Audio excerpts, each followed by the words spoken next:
بسم اللہ الرحمن الرحیم۔ السلام علیکم ورحمۃ اللہ وبرکاتہ۔ آج کی اس ویڈیو میں بات کریں گے بیٹا پیدا ہونے کا قرآنی وظیفہ۔ جو عورت یہ چاہتی ہے کہ اس کے ہاں لڑکا پیدا ہو تو ایسی عورت کو چاہیے کہ جب اس کا حمل ٹھہر جائے تو وہ اس قرآنی آیت مبارکہ کا وظیفہ کر لے۔ تو یہ آیت مبارکہ سورۃ الانبیاء کی آیت نمبر 89 ہے۔ تو کوشش کریں درست تلفظ کے ساتھ اس آیت مبارکہ کو یاد کر لیں تاکہ عمل کرنے میں آسانی ہو۔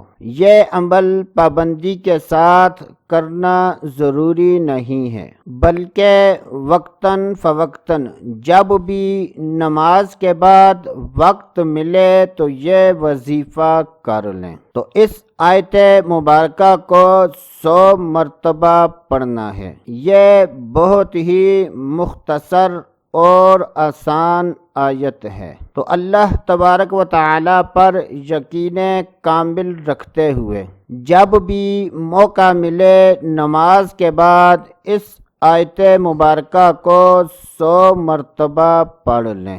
شروع میں اور آخر میں کوئی سا بھی درود پاک ایک مرتبہ پڑھ لیں، اور اس وظیفے کو کرنے کے بعد اللہ تبارک و تعالی کی بارگاہ میں بیٹے کے لیے دعا کریں تو انشاءاللہ اللہ عز و جل کے فضل و کرم سے لڑکا پیدا ہوگا۔ تو یہ آیت مبارکہ سورۃ الانبیاء کی آیت نمبر 89 ہے۔ تو اس آیت مبارکہ کو سن لیں۔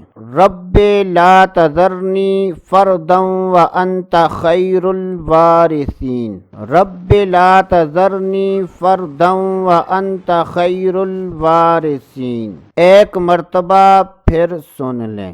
رب لا تذرنی فردا وانت خیر الوارثین۔ اگر آیت مبارکہ کے کسی لفظ کی سمجھ نہیں آئی تو قرآن پاک سے دیکھ لیں۔ تو ایسے افراد کے جن کی یہ خواہش ہے کہ ان کے ہاں لڑکا پیدا ہو تو حاملہ عورت کو چاہیے کہ جب اس کا حمل ٹھہر جائے تو وقتاً فوقتاً اس قرآن پاک کی آیت مبارکہ کو نماز کے بعد 100 مرتبہ پڑھ کر اللہ تبارک و تعالی کی بارگاہ میں لڑکا پیدا ہونے کی دعا کرے۔ تو دوستو آج کے لیے اتنا ہی، اگلی ویڈیو تک اجازت، اللہ حافظ۔